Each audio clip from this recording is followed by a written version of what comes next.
Jesus é o Senhor.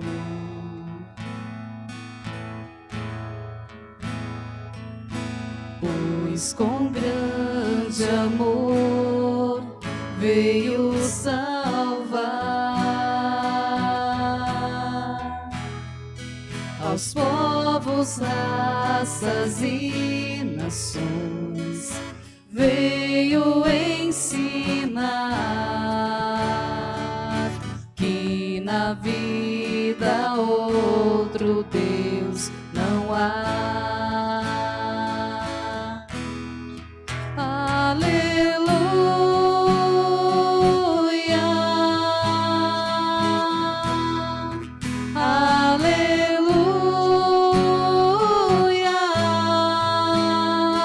Aquele que governa para sempre. Aleluia.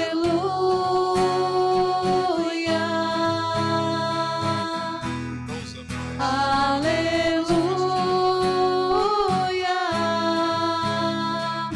Declaramos: Jesus é o Senhor.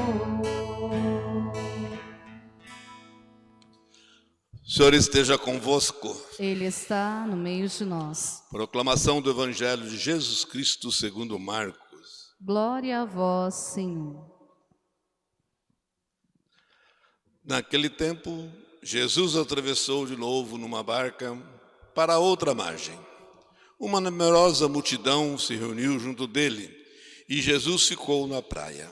Aproximou-se então um dos chefes da sinagoga, chamado Jairo. Quando viu Jesus, caiu aos seus pés e pediu com insistência: minha filhinha está nas últimas. Vem e põe as mãos sobre ela, para que ela sare e viva. Jesus o acompanhou. Uma numerosa multidão o seguia e o comprimia. Ora, achava-se ali uma mulher que há 12 anos estava com uma hemorragia. Tinha sofrido nas mãos de muitos médicos, gastou tudo o que possuía e, em vez de melhorar, piorava cada vez mais. Tendo ouvido falar de Jesus, aproximou-se dele por detrás, no meio da multidão, e tocou sua roupa. Ela pensava: se eu ao menos tocar na roupa dele, ficarei curada. A hemorragia parou imediatamente e a mulher sentiu dentro de si que estava curada da doença. Jesus logo percebeu que uma força tinha saído dele e, voltando-se no meio da multidão, perguntou: quem tocou na minha roupa? Os discípulos disseram: está vendo a multidão que te comprime e ainda perguntas quem me tocou? Ele, porém, olhava ao redor para ver quem havia feito aquilo.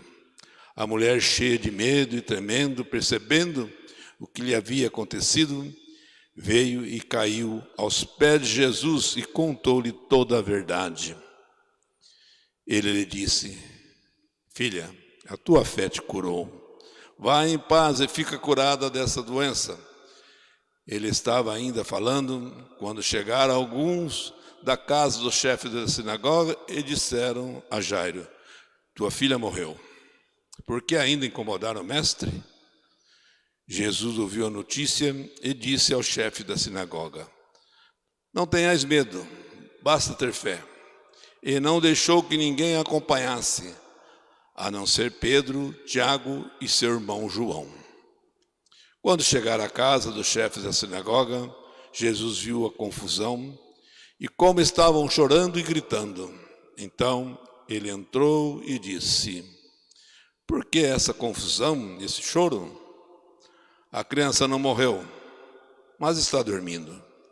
Começaram então a caçoar dele, mas ele mandou que todos saíssem, menos o pai e a mãe da menina e os 3 discípulos que o acompanhavam. Depois entraram no quarto onde estava a criança. Jesus pegou na mão da menina e disse: Talita cum, que quer dizer? Menina, levanta-te. Ela levantou-se imediatamente e começou a andar, pois tinha 12 anos, e todos ficaram admirados. Ele recomendou com insistência que ninguém ficasse sabendo daquilo e mandou dar de comer à menina. Palavra da salvação. Glória a vós, Senhor.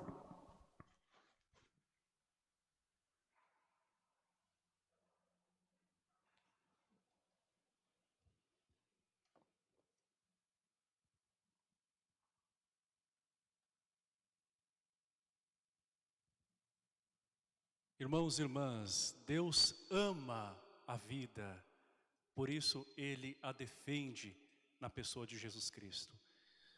Deus é o autor da vida e não da morte. Mas por que então nós morremos? A palavra de Deus hoje na primeira leitura nos explica. A morte não é projeto de Deus. A morte vem ao mundo por inveja do inimigo e como consequência do pecado. A morte então passa a habitar no nosso meio. O sonho de Deus é que o homem viva. Santo Irineu vai dizer que a glória de Deus é o homem vivo. E toda a liturgia de hoje destaca para nós a força da vida. Vivemos em meio a uma realidade de morte. Com a pandemia, nós estamos envoltos pela enfermidade, pela perda de pessoas queridas, pela dificuldade financeira de muitos. Mas é nesse instante que nós vemos que Cristo sempre permanece com o seu povo. Vivemos um momento de travessia, um momento bastante difícil, mas lembremos-nos de que na última vez em que estivemos aqui, na celebração dominical, nós víamos Cristo numa barca, aquele que domina as águas e acalma o mar. Hoje no Evangelho, ele está novamente numa barca, atravessando para outra margem. A travessia. A nossa vida também é feita de constantes travessias, que nos impele a sairmos de nós mesmos e irmos em direção ao outro, de sairmos da nossa acomodação e nos abrirmos para o novo. O Senhor, ao ir para outra margem, também encontra pessoas que precisam dele, lembrando-nos de que tudo aquilo que acontece no Evangelho, que é a própria vida de Cristo, também nos ensina e nos provoca. A nossa vida é missão. E é preciso sim atravessar, mas atravessar com Cristo. Chegando ao outro lado, em terra firme, o Senhor encontra duas mulheres que dele precisam.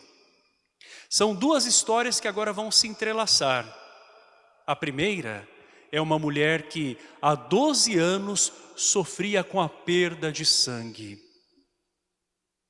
Já havia passado por muitos médicos e aquela hemorragia constante lhe causava o desânimo. Na cultura judaica, o sangue é associado à vida. Portanto, perder a vida está ali representado pela perda de sangue. É perder também a alegria, é perder o entusiasmo de viver. Aquela mulher se vê como que sem esperança, desanimada. Mas eis que o Senhor passa pelo caminho. Uma multidão o cerca. Muitos o tocam, mas esta mulher toca com fé. Não é um toque mágico. É um toque de alguém que crê que o Senhor é aquele que traz a cura e a salvação. E naquele instante o fluxo de sangue cessa. Muitos não vão se dar conta de que este gesto, que parecia tão insignificante, para aquela mulher tinha grande significado. ela toca o Senhor como alguém que se relaciona na proximidade, como alguém que faz uma experiência pessoal com o Senhor. Todas as palavras do Evangelho vão muito além simplesmente de um gesto físico. Esta mulher toca o mistério de Deus e o Senhor se deixa tocar. Por isso que a força do Senhor vai em direção a essa mulher e a cura.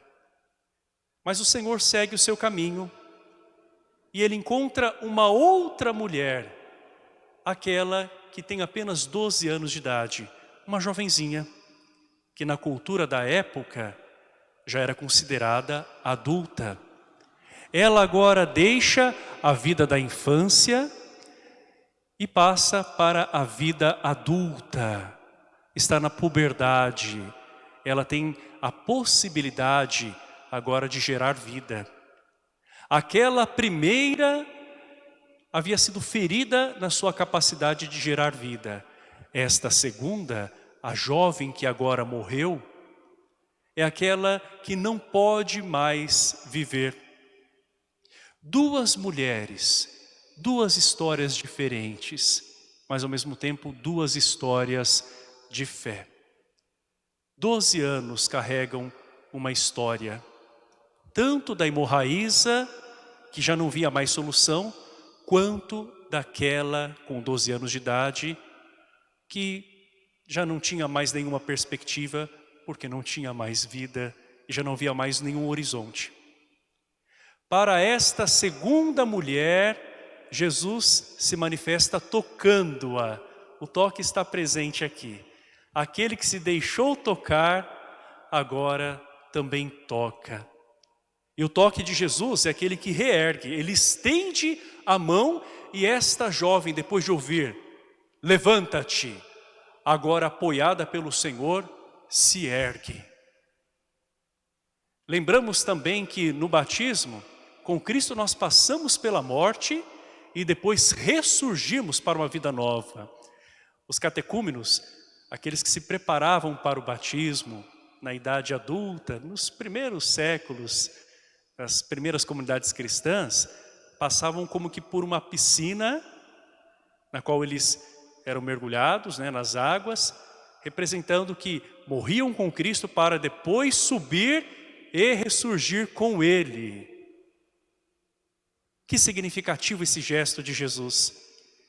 E depois que ele reergue essa moça, que agora tem a vida devolvida, ele então diz, deem a ela algo para comer. Após o batismo, a nossa vida que começa com Deus, a vida na graça, precisa ser alimentada pela palavra, pela Eucaristia. Nós precisamos ser formados, nós precisamos também desse sustento, como aquela jovem. Vemos nestas duas mulheres, assim como em todos os personagens bíblicos, um retrato de nós mesmos. A primeira mulher, também a nossa face, que muitas vezes se encontra desanimada, sem uma perspectiva, e que agora em Cristo alcança a graça, a esperança renasce. Aquela jovem, como tantos jovens hoje, que talvez não consigam ter sabor pela vida, vão perdendo o sentido de existir, a razão de viver, e que necessitam realmente de pessoas de fé, que os leve até Jesus Cristo, para que nessa experiência pessoal se sintam tocados e também reerguidos. Como pessoas que têm a incumbência, a missão de também construir um mundo novo. Um mundo que é marcado também por muitos sinais de morte, mas um mundo que necessita de Cristo a partir de cristãos que o reflitam com suas atitudes. A segunda leitura nos fala hoje sobre a generosidade, sobre a capacidade de sairmos do nosso egoísmo, de compartilharmos a nossa vida. A Eucaristia que nós celebramos e que recebemos se estende por toda a nossa semana. E ela tem que refletir na nossa vida, porque é graça que nos é dada e que precisa agora, com os nossos gestos, realmente alcançar tantas pessoas. Ao comungar, lembremos-nos de que nós estamos levando o próprio autor da vida na nossa vida.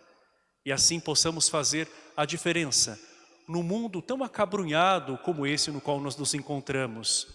Semelhante àquela primeira mulher e esta segunda.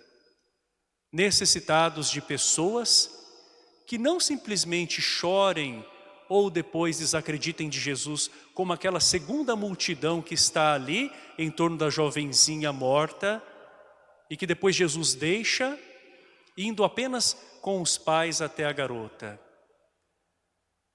Hoje nós temos muitas vozes dissonantes e diante dessas vozes nós precisamos também de famílias como a de Jairo, pai desta jovenzinha de 12 anos, que acreditem em Cristo, na sua ação, mas que também estejam dispostos a colaborar com Ele, alimentando o mundo com oração, com esperança, com gestos que mostrem uma vida eucarística. Vamos ficar em pé e juntos professar a nossa fé nesse Deus da